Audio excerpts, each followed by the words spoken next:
Hello friends, welcome to Aruna's kitchen. ನಾನು ತುಂಬ ಚೆನ್ನಾಗಿದ್ದೀನಿ ಫ್ರೆಂಡ್ಸ್. ನೀವೆಲ್ಲ ಹೇಗಿದ್ದೀರಾ? ನಾನಿವತ್ತು ನಿಮಗೆ ತುಂಬ ರುಚಿಕರವಾದ ಚಿಕನ್ ತಂದೂರಿ ಮಸಾಲ ಯಾವ ರೀತಿ ಮಾಡೋದನ್ನು ತೋರಿಸ್ತೀನಿ. ಇದು ತುಂಬ ಟೇಸ್ಟಿ ರೆಸಿಪಿ ಫ್ರೆಂಡ್ಸ್.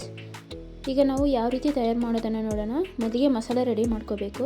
ಒಂದು ಕಪ್ನಲ್ಲಿ 250 ಗ್ರಾಮ್ಸ್ ಮೊಸರನ್ನ ತೊಗೊಂಡಿದ್ದೀನಿ. ಅದೇ ರೀತಿ 2 3 ಟೇಬಲ್ ಸ್ಪೂನ್ ಧನಿಯಾ ಪೌಡರ್ನ ಸೇರಿಸ್ತಿದ್ದೀನಿ.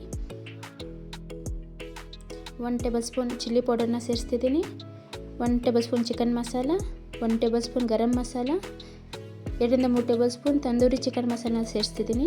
ಅದೇ ರೀತಿ 8 ಪೀಸ್ ಚಕ್ಕೆ, 4 ಲವಂಗ ಪುಡಿ ಮಾಡಿ ಹಾಕ್ಕೊಳ್ತಿದ್ದೀನಿ. ಇದಾದ ನಂತರ 2 ಟೇಬಲ್ ಸ್ಪೂನ್ ಶುಂಠಿ ಬೆಳ್ಳುಳ್ಳಿ ಪೇಸ್ಟ್ ಸೇರಿಸ್ಕೊಳ್ತಿದ್ದೀನಿ. 1 ಟೇಬಲ್ ಸ್ಪೂನ್ ಪೆಪ್ಪರ್ ಪೌಡರ್ ಸೇರಿಸ್ತಿದ್ದೀನಿ. ಅದೇ ರೀತಿ ರುಚಿಗೆ ತಕ್ಕ ಉಪ್ಪನ್ನು ಸೇರಿಸಿ ಚೆನ್ನಾಗಿ ಮಿಕ್ಸ್ ಮಾಡ್ಕೋಬೇಕು ಫ್ರೆಂಡ್ಸ್. ಇದೆಲ್ಲ ಚೆನ್ನಾಗಿ ಮಿಕ್ಸ್ ಮಾಡಿಕೊಂಡು ನಾವು ಚಿಕನ್ಗೆ ಅಪ್ಲೈ ಮಾಡಬೇಕು. ಈಗ ನಾನು 1 kg ಚಿಕನ್ನ ತಗೊಂಡು ಇದೆಲ್ಲ ಮಸಾಲನ್ನು ಸೇರಿಸ್ತಿದ್ದೀನಿ.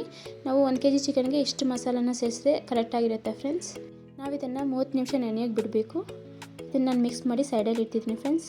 ಈಗ ನಾವು ಒಗ್ಗರಣೆ ಹಾಕ್ಕೊಳ್ಳೋಣ. ಈಗ ನಾನು ಒಂದು ಬಾಣಲೆನ ಇಟ್ಟು ಸ್ಟವ್ ಆನ್ ಮಾಡಿದ್ದೀನಿ. 4 ರಿಂದ 5 ಟೇಬಲ್ ಸ್ಪೂನ್ ಆಯಿಲ್ನ ಸೇರಿಸ್ತಿದ್ದೀನಿ ಫ್ರೆಂಡ್ಸ್.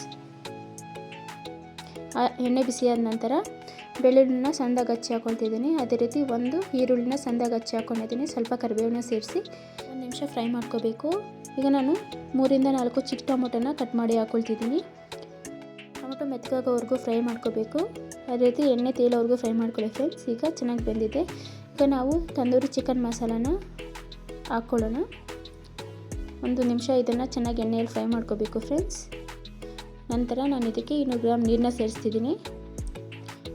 ಬೇಕಾದರೆ ಇನ್ನೂ ಸ್ವಲ್ಪ ನೀರು ಹಾಕ್ಕೋಬೋದು. ಗಟ್ಟಿಯಾಗಿ ಬೇಕಾದರೆ ಸ್ವಲ್ಪ ಕಮ್ಮಿ ಹಾಕ್ಕೊಳ್ಳಿ. ಈಗ ನಾನು ಪ್ಲೇಟ್ನ ಮುಚ್ಚಿ ಒಂದು 10 ನಿಮಿಷ ಹೈ ಫ್ಲೇಮಲ್ಲಿ ಚೆನ್ನಾಗಿ ಬೇಯಿಸ್ತಿದ್ದೀನಿ. ನೋಡಿದ್ರಲ್ಲ, ಒಂದು 90% ಬೆಂದಿದೆ ಫ್ರೆಂಡ್ಸ್. ಚೆನ್ನಾಗಿ ಮಿಕ್ಸ್ ಮಾಡ್ಕೊಳ್ಳಿ. ಈಗ ಮತ್ತೆ ನಾನು ಪ್ಲೇಟ್ನ ಮುಚ್ಚಿ 20 ನಿಮಿಷ ಮೀಡಿಯಮ್ ಫ್ಲೇಮಲ್ಲಿ ಬೇಯಿಸ್ತಿದ್ದೀನಿ ಫ್ರೆಂಡ್ಸ್. ನೋಡಿದ್ರಲ್ಲ, ಎಣ್ಣೆ ಎಲ್ಲ ಚೆನ್ನಾಗಿ ಮೇಲೆ ತಿಳಿದೆ. ಈ ಥರ ಇದ್ದರೆ 100% ಕುಕ್ ಆಗಿದೆ ಅಂತ ಫ್ರೆಂಡ್ಸ್. ಈ ಥರ ಮಾಡೋದ್ರಿಂದ ಪೀಸೂ ತುಂಬ ಸ್ಮೂತಾಗಿರುತ್ತೆ, ತುಂಬ ಟೇಸ್ಟಿಯಾಗೂ ಇರುತ್ತೆ ಫ್ರೆಂಡ್ಸ್. ಈಗ ನಾವು ಬಟ್ಲಿಗೆ ಸರ್ವ್ ಮಾಡ್ಕೊಳ್ಳೋಣ. ನೋಡಿದ್ರಲ್ಲ, ತುಂಬ ಈಸಿ ಆ್ಯಂಡ್ ಟೇಸ್ಟಿ ರೆಸಿಪಿ ಕೂಡ ತುಂಬ ಟೇಸ್ಟಿಯಾಗಿರುತ್ತೆ ಫ್ರೆಂಡ್ಸ್. ಪೀಸಸ್ಸೂ ತುಂಬ ಸ್ಮೂತಾಗಿರುತ್ತೆ.